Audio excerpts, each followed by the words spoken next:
Hello once again, YouTube. Here we are again with the Japanese format tops thing. As we established last time, how we're dividing up the weeks is we are talking about week 1 as just a release weekend. So since it's released on August 31st, week 1, as we're calling it, was Friday the 31st to Sunday the 2nd. And this week 2 that we are going to be talking about here is Monday the 3rd to Sunday the 9th. We had a bunch of VGCSs happen this time, but before we get into everything, just want to clear up a few things. One, if any of you are wondering how to access the doc that I'm showing you throughout this video, it is in the description. I forgot to mention that last time, but yes, it is in the description for everyone to access. So do not worry about that. Two, since I've started doing this like around the start of V-BT02, a lot of people have asked me where I get the tops from. So I'm just going to very quickly show you how. So I basically use these main 3 hashtags on Twitter that I have tabs of open almost always. So this is Vanguard in Japanese. That's the hashtag there. Then we have CF Vanguard, and then we have CF_Vanguard. It's mainly from the Japanese Vanguard one, but occasionally ones pop up in here, so I keep them around. And lastly, there are a bunch of stores that simply do not post any of the hashtags. You're not going to be able to find them any easy way like that. So what I've done is I went through basically every time I become aware of a shop that tweets out their Vanguard results that does not use the hashtags, I add them to this Twitter list I have called Vanguard Tops, which is publicly accessible by anyone. I have about 33 shops in here. And if you're aware of any tops I end up missing, just let me know and I'll add the shop to here so that I don't miss it in the future. Speaking of tops that were missed, I recently added about 4 new shops to this because about literally an hour after I uploaded the last video, I became aware of a bunch of Murakumo tops from week 1 that I wasn't previously aware of. So these are, yeah, this bunch here. It was 3 or 4. It was a bunch of Murakumo tops, and I believe one Dark Regulars top. Yes. Okay. Yeah, it was 4 Murakumo tops and a Dark Regular top. Oh, I was at the Shadow Paladin tops. That's why I was confused. Because TCG Shop Face is one that I recognize and I've used a lot in the past. So I was like, that isn't one. That can't be it. So yeah, it was these.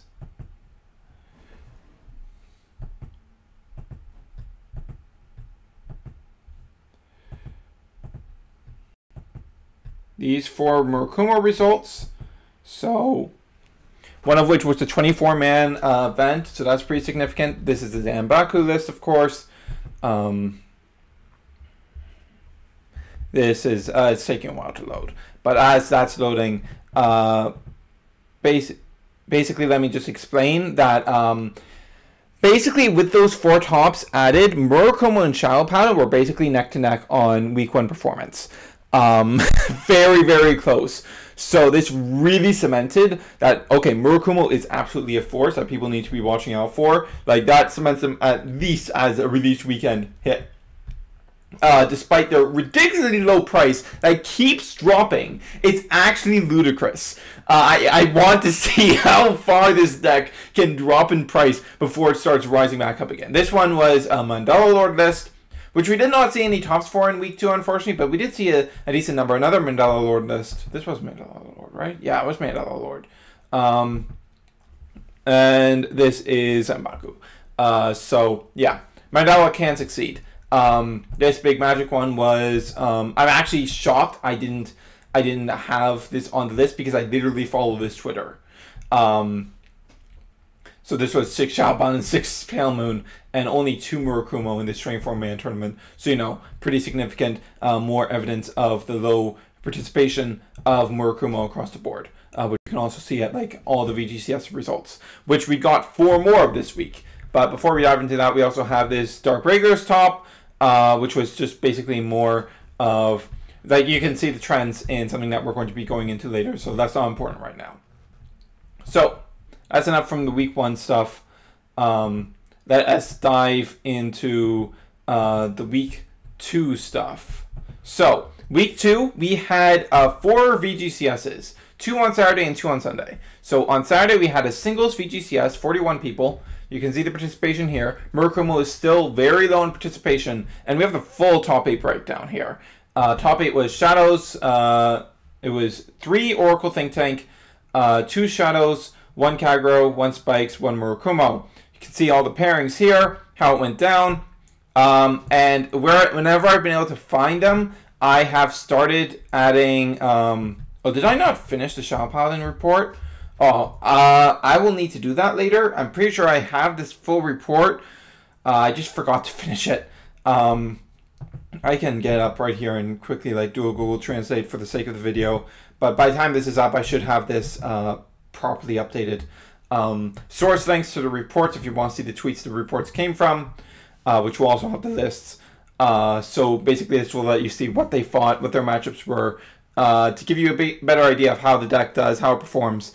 Murakumo faced Shadow Paladins in both top 8 and top 4, 2-1 both of them, and then fought Oracle in finals and 2-0'd. Yeah, pretty decisive. Pretty decisive. Then we have a teams VGCS, which had 21 teams, so 63 people. Again, we see that the Murakumo count is pretty low at only 4 people. It is the 5th most played clan, though, but there's a big difference between 4 Murakumo and 16 Oracle Think Tank or 13 Shadow Paladin. So, you know. Top 8 team was Murakumo, Oracle Think Tank, and Shadow Paladin. Have full reports for all of them. Second place was very interesting. We've started seeing a lot more of non-Oracle Think Tank teams topping, though in this specific case, this second place team was literally the only team that did not have an Oracle Think Tank in the top 8. So that's the thing. That is a whole concept. But yeah, we have Dark Regulars here as well, getting some more results after their first week, showing of 3 in that top 4. This is a team with no Oracle Think Tank and no Shadow Paladins, which are being seen as the 2 team staples. So anytime we have something like that, it's pretty significant, especially when two of the members of that team are Mega Colony and Pale Moon. One of them had to do well, and we have the tournament report from Mega Colony, which tells us that, yeah, it did well. It went 6-1. Then on to the third one, not labeled a VGCS, but this is D Cup, which was huge, 48 teams. So that's how many people? That's 134 people, I believe, which a huge count of Shadows in Oracle Think Tank. Murakumo starting to creep up there, now at 10 Murakumo, but that's still paltry compared to what other things are seeing. And this is an event where Murakumo actually did not end up making the top 4. Yeah, which is a thing. Spike Brothers had quite a showing here too. Spike Brothers had 9 entries, so they were like tied for 5th. And they had a 5-3 in the 3rd place team and a 4th place Spike Brothers that we do not know the record of. Yeah. Then we also have Grand Blue here in 1st place team with a 6-2 record. I do find it interesting to note that this record, in a singles tournament, this would have placed 2nd. Like, that's obvious enough. Went 4-1 in Swiss and then didn't lose in top until the final round. So, you know, that's a concept. Shadow Paladin here not doing so well, but, you know, doesn't matter. That doesn't really matter. Then we have this VGCS, which, while it did happen, I was kind of reluctant to even put it here because it was a 12-team event. Not very significant data, but we do have a bunch more Dark Regulars tops here. We have one there. Sorry, only one there. Sorry, I meant, what did I mean? I meant Spike Brothers. Had 2 top 3 here. Which we do not have the records of either, but we do have the Dark Regulars record, and it went 6-0, which is not insignificant.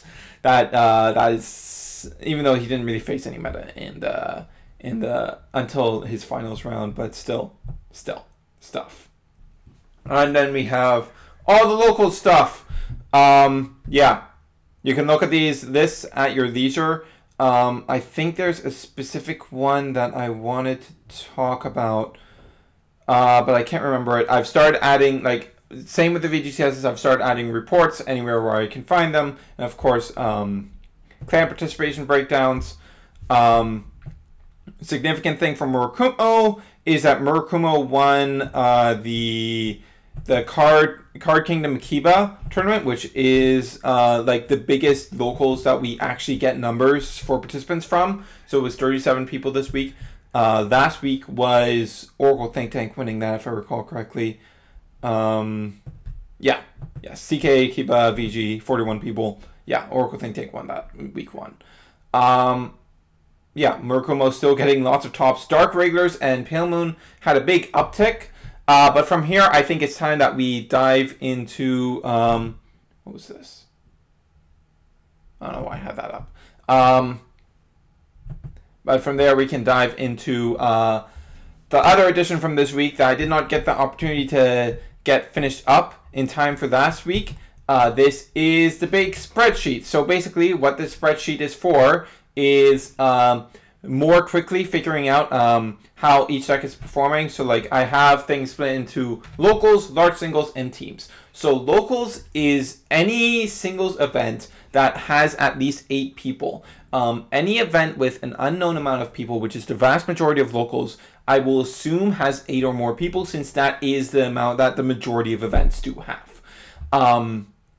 But anything that we can confirm had less than 8 people will not be included in this. Large singles is anything with 30 or more people, which is typically just singles VGCSs and the Card Kingdom Akiba.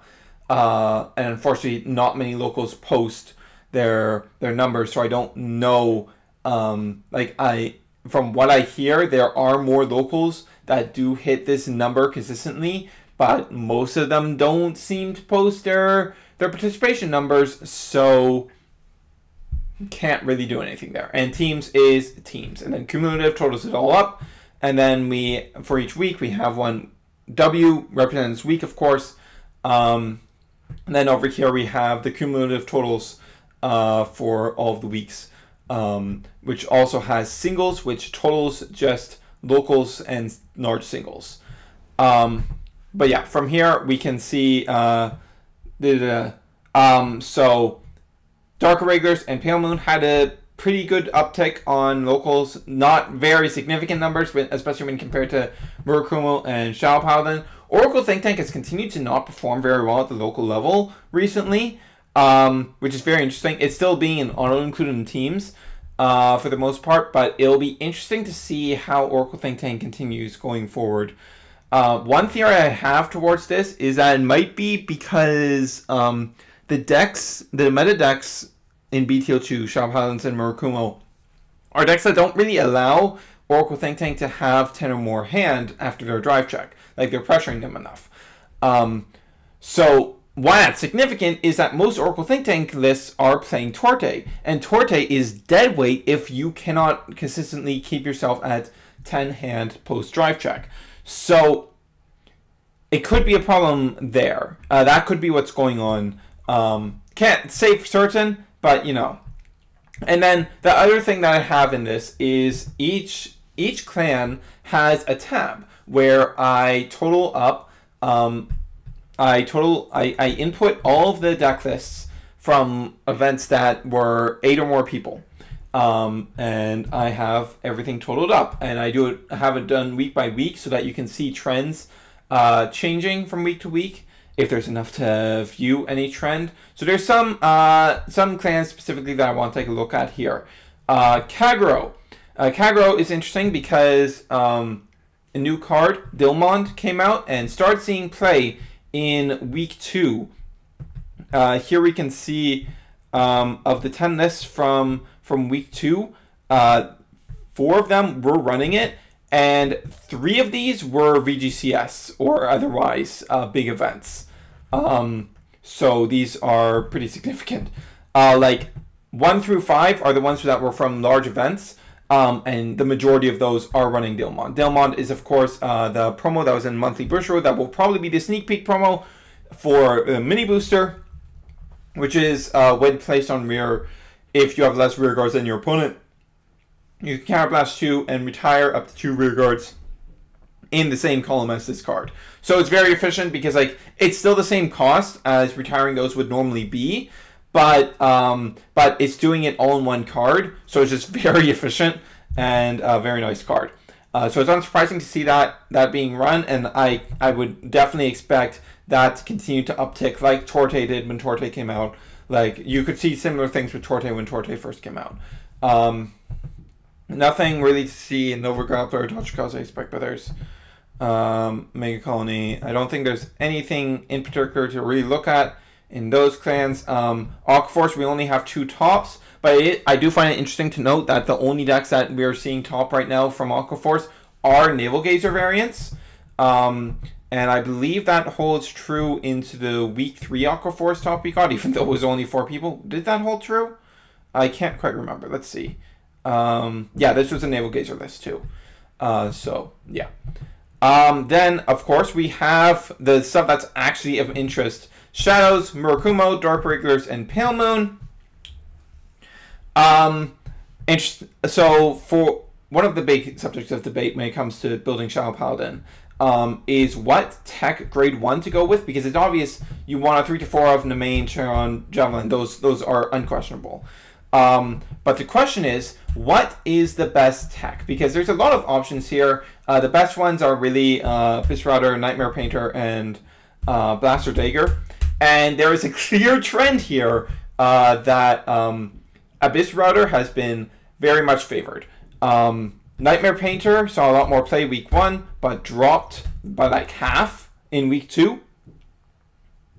Blaster Dagger went up a bit, and Abyss Router, but still, Abyss Router is leading by a lot.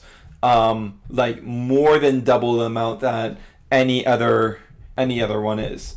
With even some lists running as many as 3. While none of the other techs have been run at that count. So pretty actually, I think a couple lists did. Yeah. There was a list that ran a Nightmare Painter at 3, and there might have been one that did the same for Dagger. Yes, there was one that did the same for Dagger. But there's more that are carrying Router as a 3 of, I believe, and there's a lot more that are carrying it as a 2 of than anything else. For triggers, it is very clearly leaning towards. Well, no, it isn't actually clearly leaning towards anything. I forgot. I was thinking of Kagro. Kagro is extremely clearly leaning towards 6/6. Like, Kagro lists have become very standardized at this point. And most players have dropped Raupia. Let's go back to that real quick so that I can demonstrate what I mean. So most players for Kagro have like dropped a lot on Raupia. It's still seeing play, but actually, was this correct? I might have mistyped that. Let's check that list real quick. This was the singles. Okay, yeah, that was mistyped. That was mistyped. Oops. Yeah, that's that. Let's check this one real quick.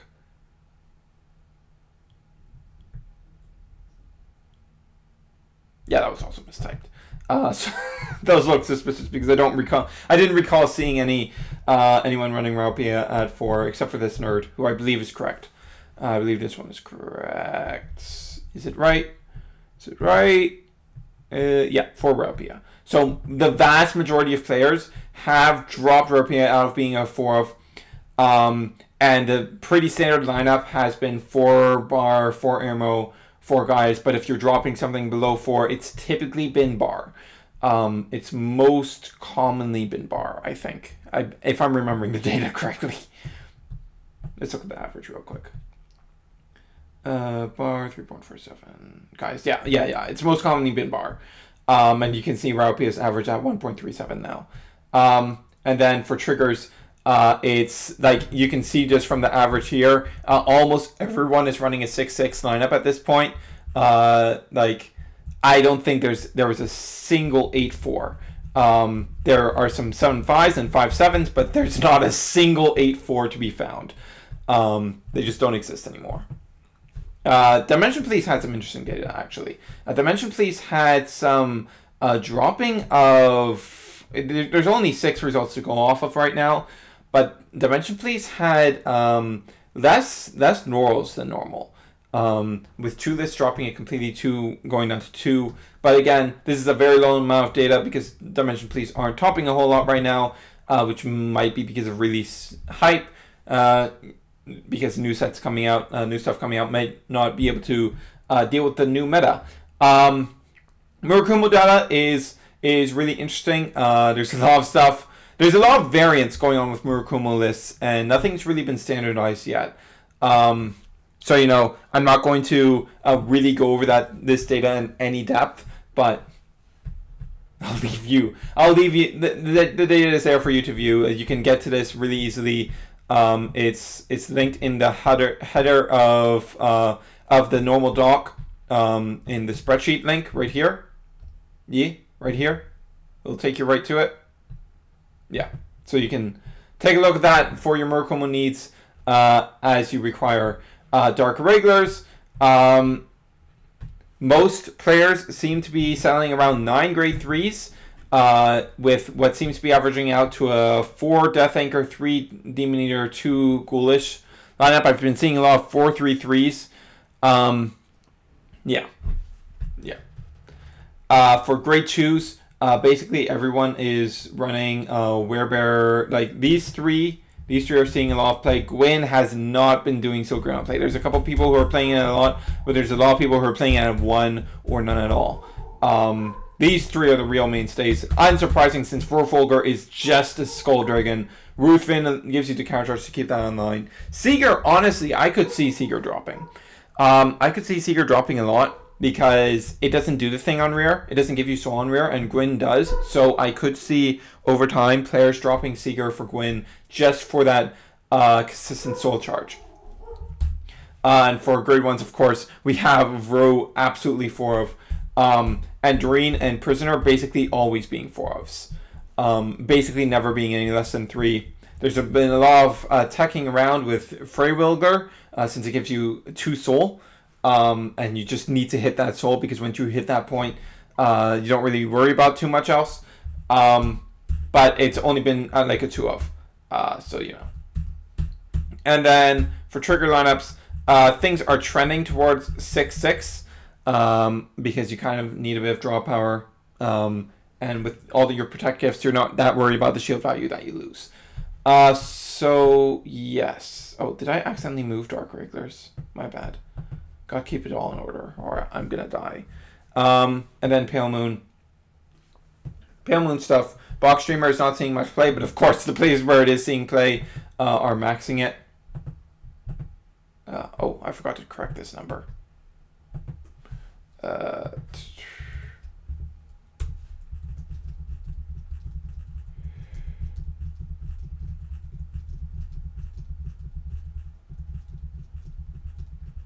There we go. There hasn't been a whole lot of decision on whether to go crits or fronts, though I personally feel crits are way better for Pale Moon. Draws have been trending towards 6 or 7 because you kind of need to just see cards.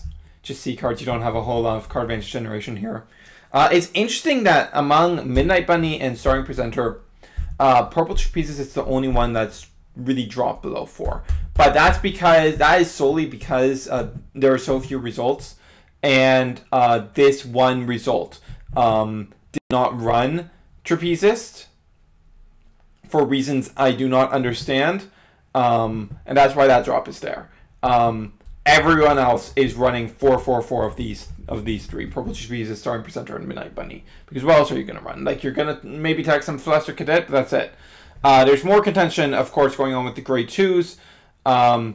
Take that from this what you will, but I personally feel that the best lineup is Jumping Jill, Nitro Juggler, and Amaranth.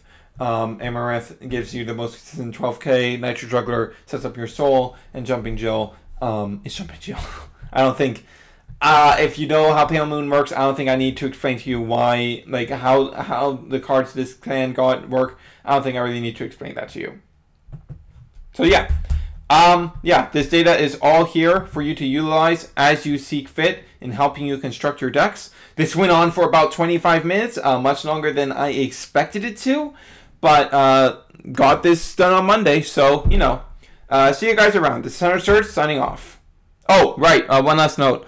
For those who followed my streams, I won't be able to stream for the next while because my desktop is currently busted, and as I discovered last week, my laptop is still not capable of streaming. So streams will not be happening until the desktop is unbusted. So yeah, see you around. This is Hunter Search.